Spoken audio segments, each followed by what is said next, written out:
Hey there, and welcome to the Reclamation Room. I'm Ashana, and I'm so glad you're here. This is a space for women reclaiming themselves after narcissistic abuse. If you've ever felt like you were too much, not enough, or both at the same time, you're in the right place.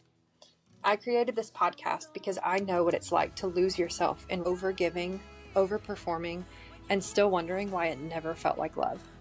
I've walked through trauma, toxic relationships, and the long road of self-reclamation, and I'm here to walk with you. In this podcast, we'll explore what it means to come home to yourself after the confusion and chaos of narcissistic abuse. Some episodes will be solo, others will include guest interviews. All of them will be honest, grounded, and deeply compassionate. So, whether you're just realizing what you've lived through, or you've been on this path and you're ready for the next layer of your healing, you are welcome here. This is not about perfection. This is about reclamation. Hello, friends. Welcome back to the Reclamation Room. I have an exciting episode for you today. This is something that came up in conversation for me, especially when recording podcasts with other women. You know, we have these backstage discussions per se, and something that comes up a lot of times is this concept of how time passes differently and affects us differently after we've been through painful experiences.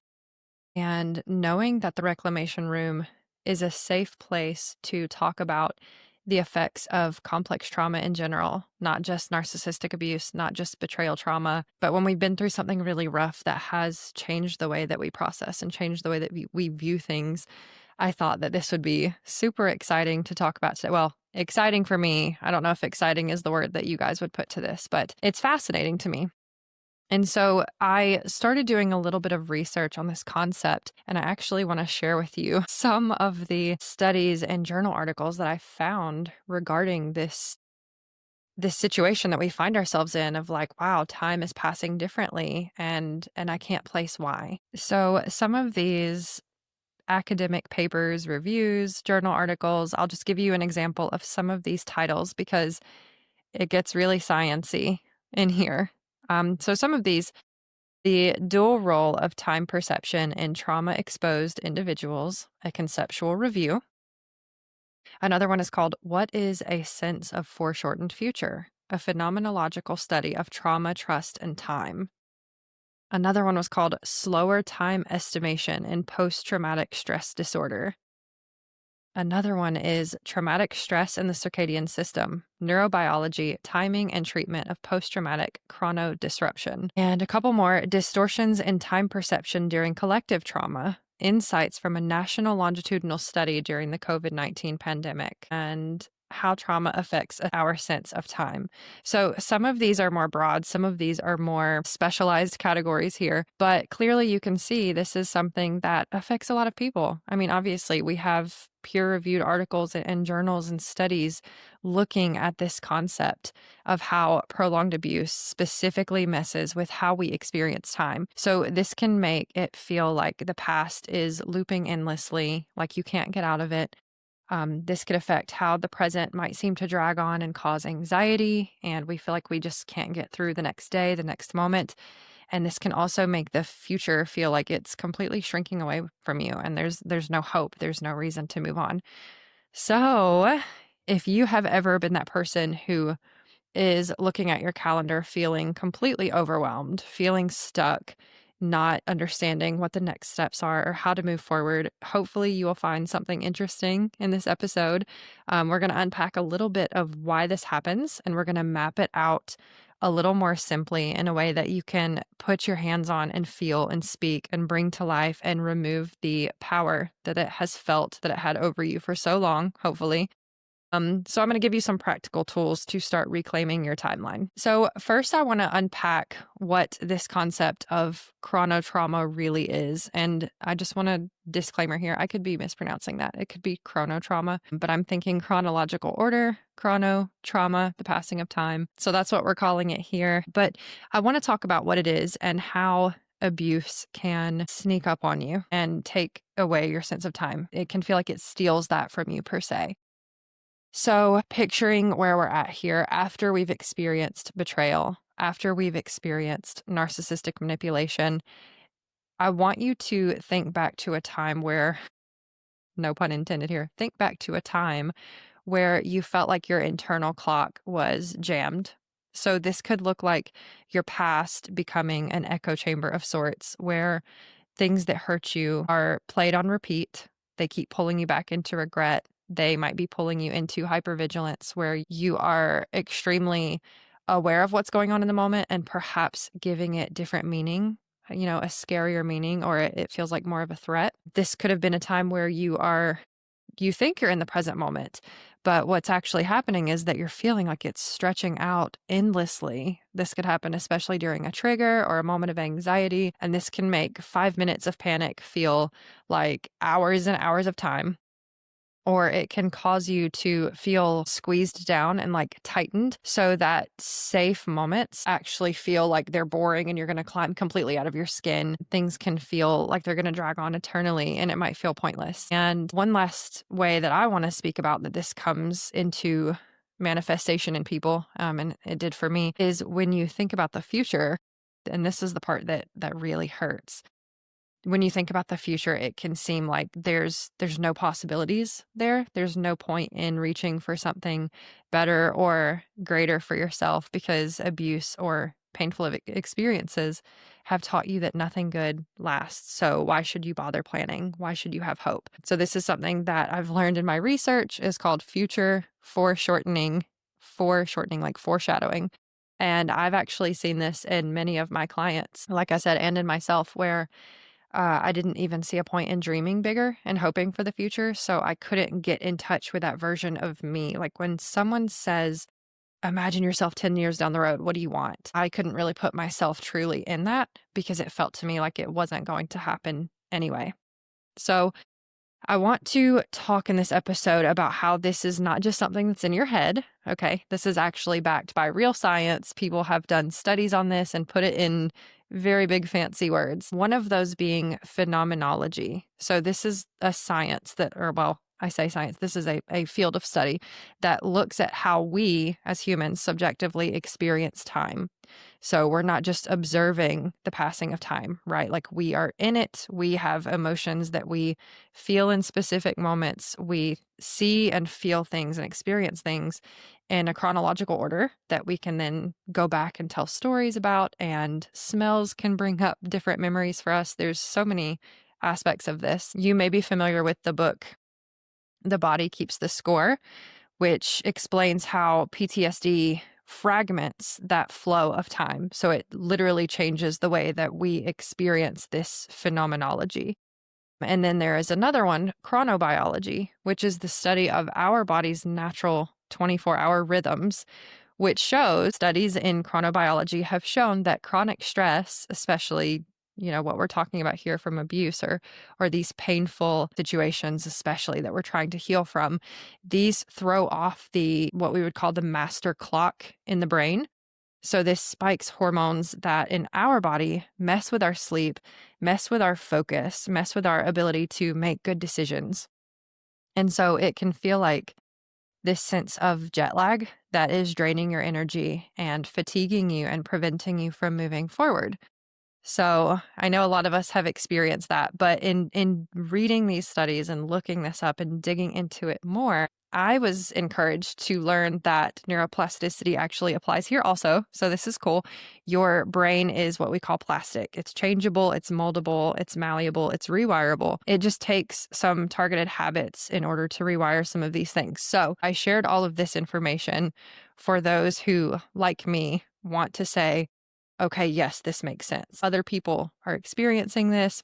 I can wrap my brain around why this is happening. I can relax enough to say, okay, what's the next step?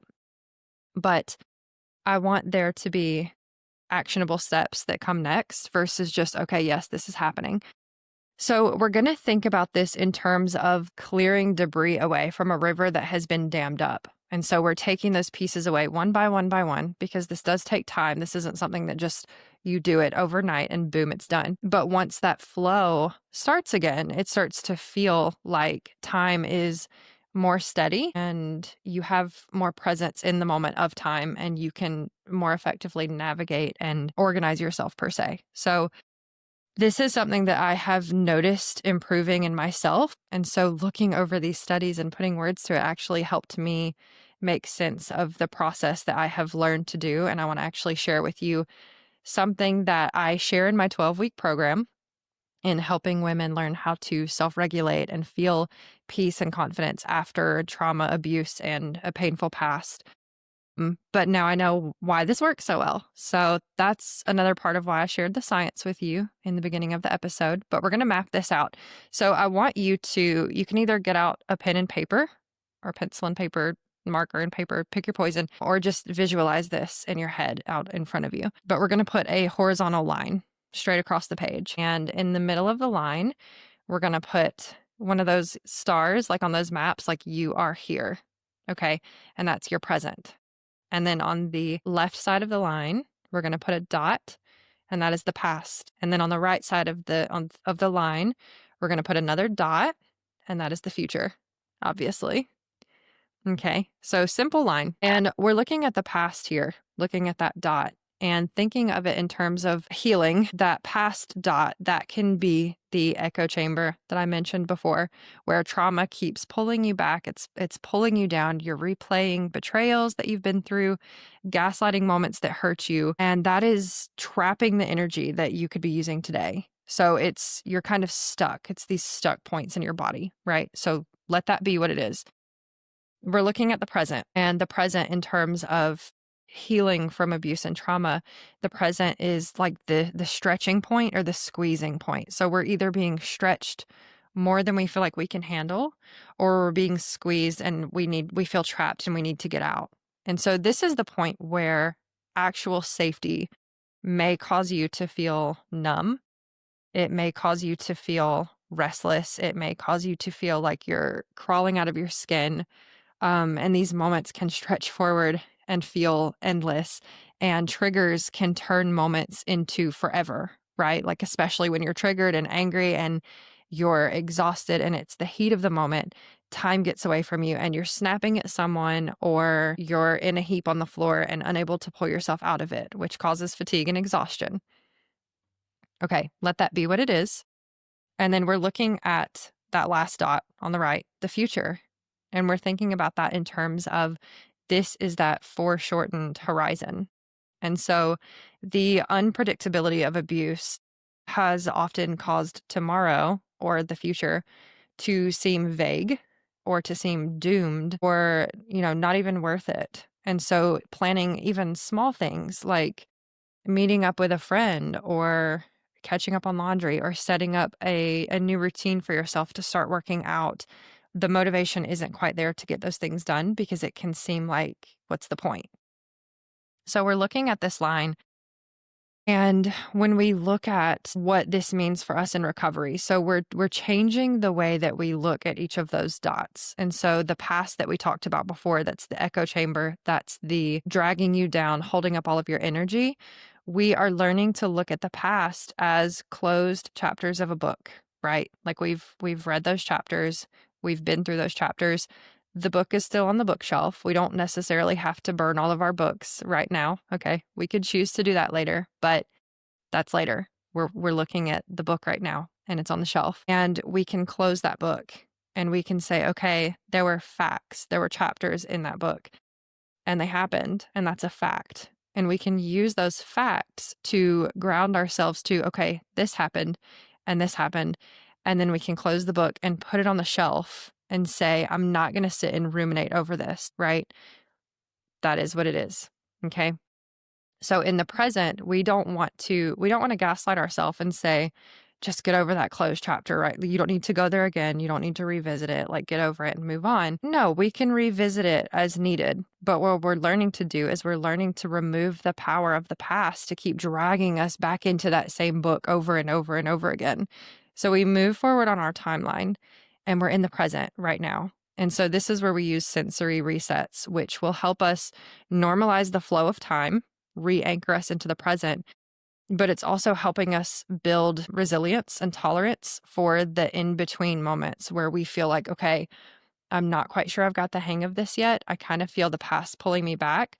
We're going to use these anchoring moments in the present. using our sensory input to say, okay, I'm here, close the book, I'm in the present. And then in the future, we're going to learn how to start expanding that future that we have foreshortened, right? Our sense of hope is lost. Our sense of chronological order is different than it used to be. And we're looking at the future in terms of like, oh my God, I don't even know if there's any point in that. We're going to expand that a little bit, which expands our hope, expands our ability to look at other possibilities.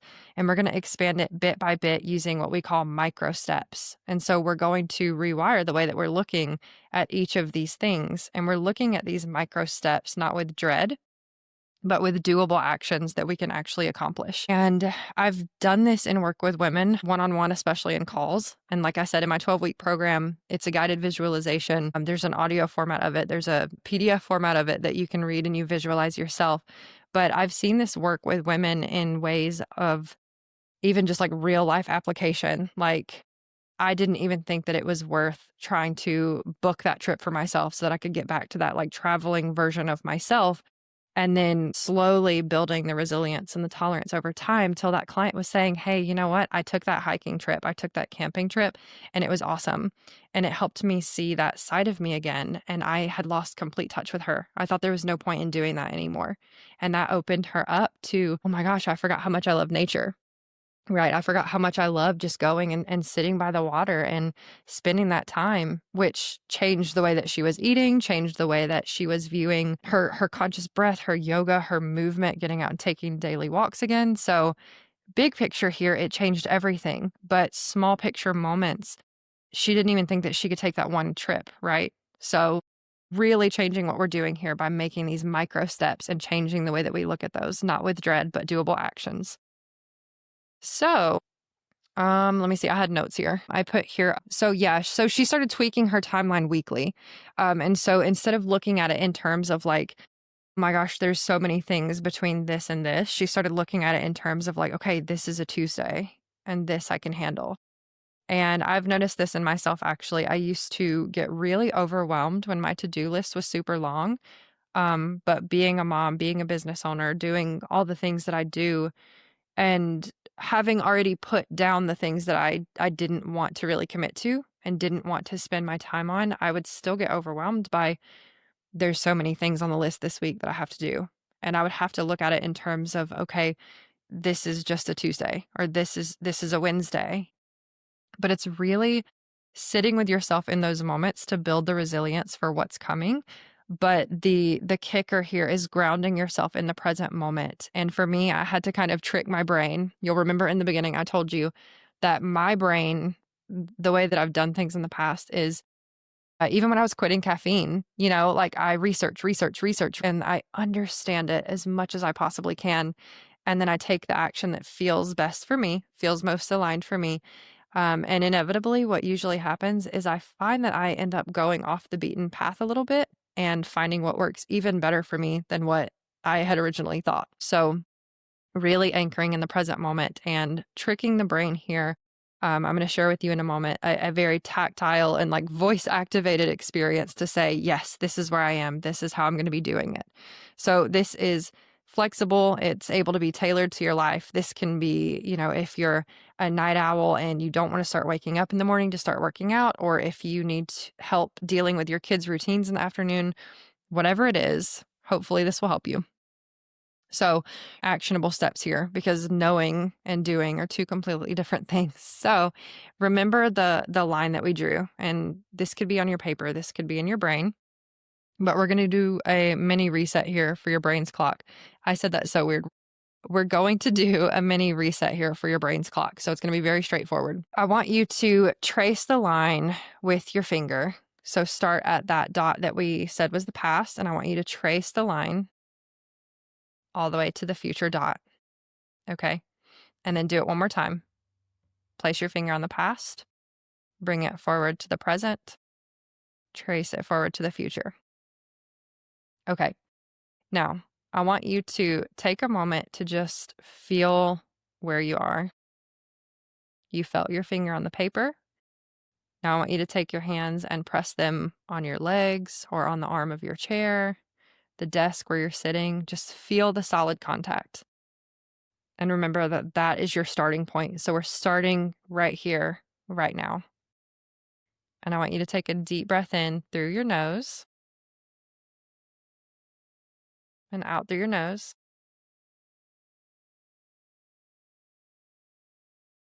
And I want you to go back to that line in front of you. And I want you to put your finger on the dot that represents the past. And I want you to pick one neutral fact that happened yesterday. This could be, I walked the dog. I had a coffee at 8 a.m. Whatever it is, I want you to put your finger there. And I want you to say what you did out loud. I walked the dog. I had a coffee. You're going to hold it there for a count of 5. And I want you to feel how you're anchoring a moment in the past into the paper or into your imagination. And it's not pulling you under. You're here, you're in control, you're conscious.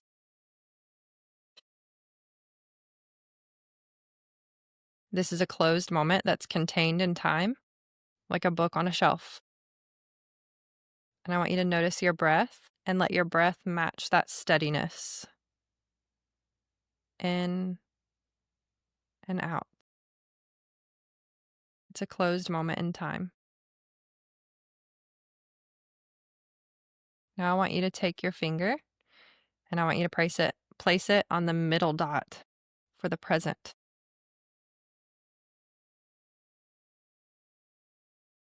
I want you to name one sensation that you're feeling right this second. It could be your feet on the floor, your phone in your hand, wind blowing your hair. And I want you to say to yourself, I'm feeling this right now. Name what it is that you're feeling. Touch that center point of your line. Notice your breath. You're here in the moment. Match the steadiness with your breath for a count of 5. And I want you to let the contact with the present moment and your finger on the paper ground you. It's a checkpoint. Time is not slipping. You are right here and you are holding the line steady.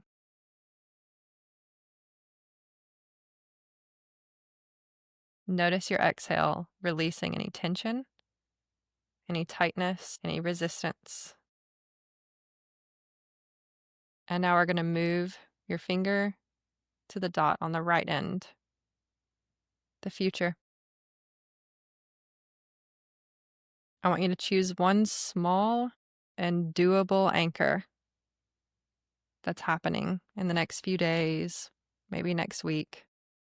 Something kind to yourself, maybe. Try that new tea I've been wanting to try. Call a friend on Friday.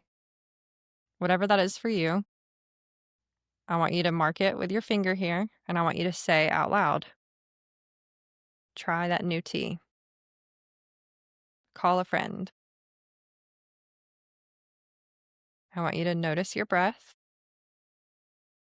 and you're anchoring this spot in your future, grounded, and let your breath match the steadiness of, yes, this is the future.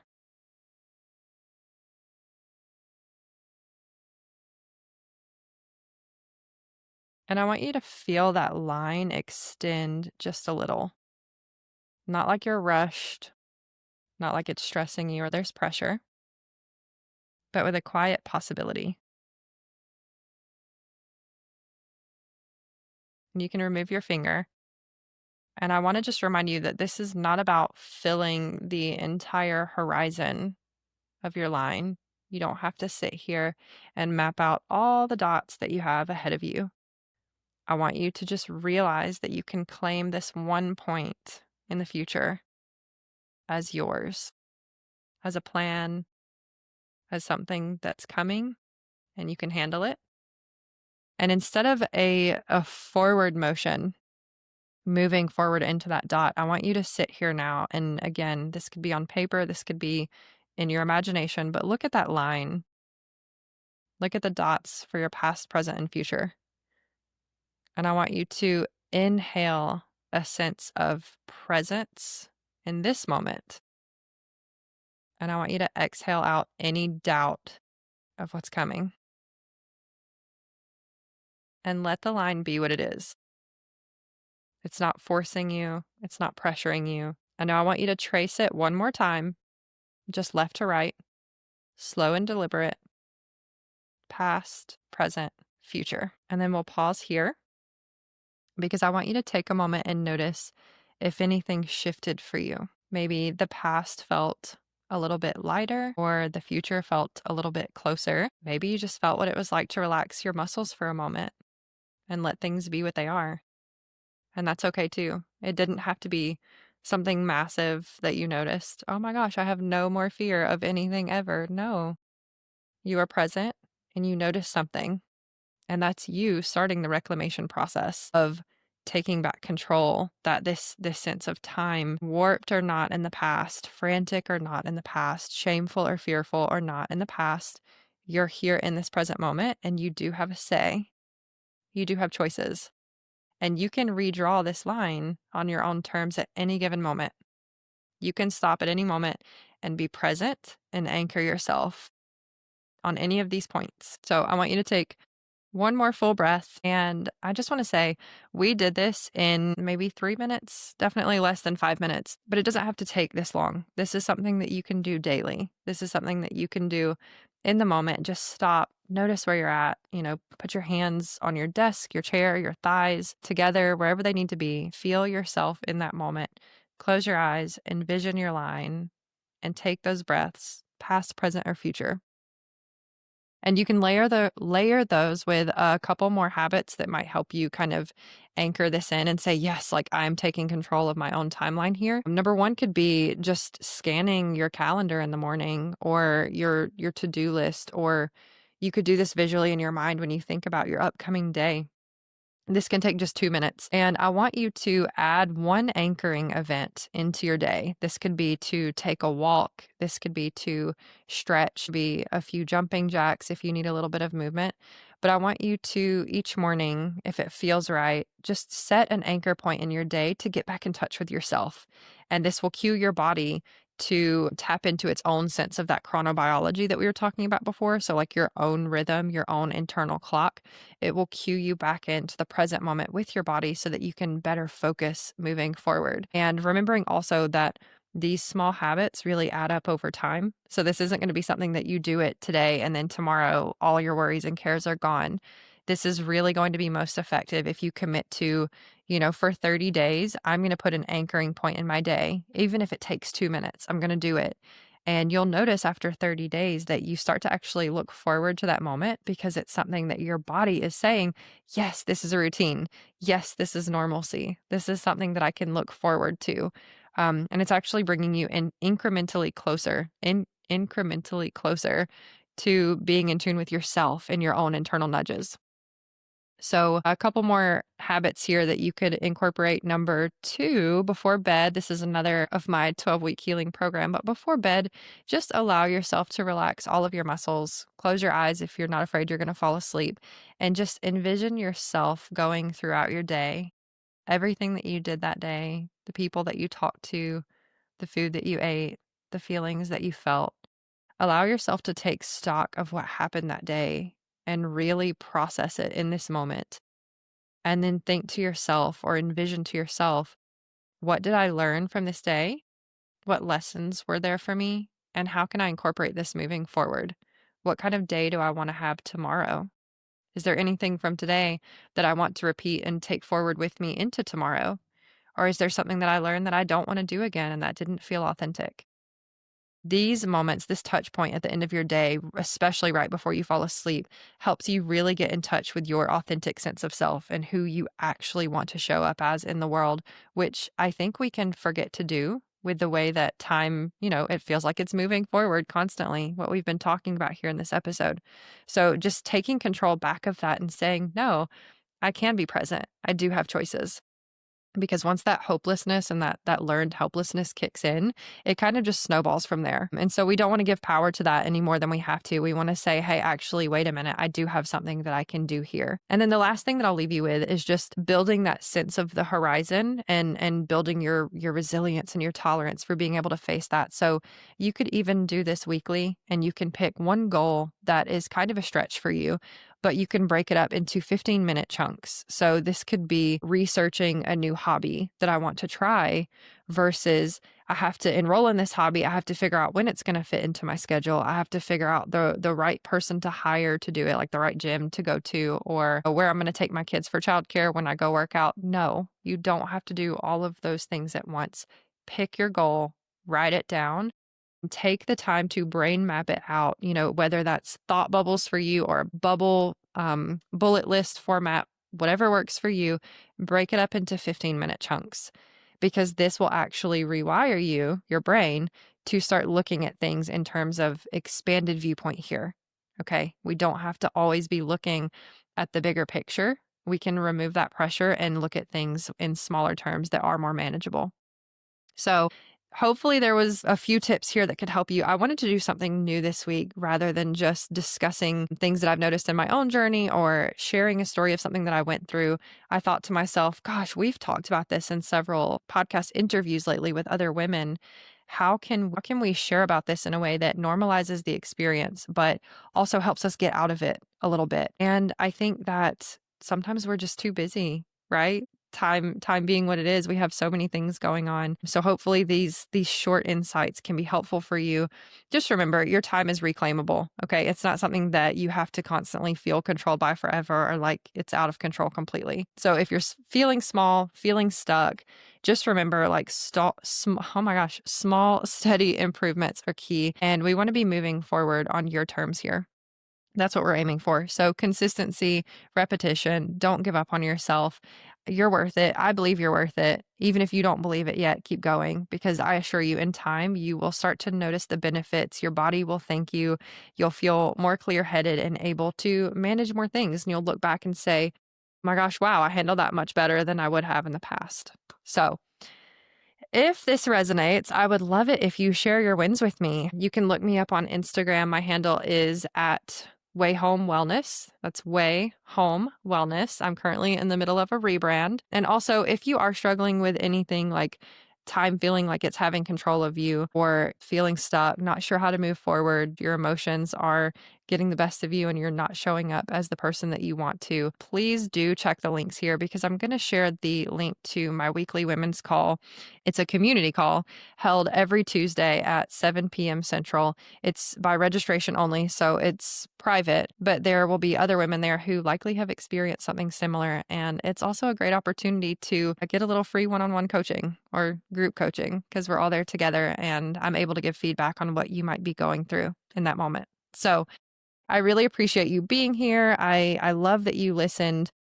Thank you for joining me here. Remember, you've got this. I believe in you. And when all else fails, take that next breath, take that next step. And remember that you don't have to do it all at once. Okay. The next step sometimes, a lot of times, is just enough. Thanks for spending time in the Reclamation Room. Be sure to follow or subscribe so you never miss an episode. And if this supported you, consider sharing it or leaving a review. You're not alone, and your reclamation is sacred.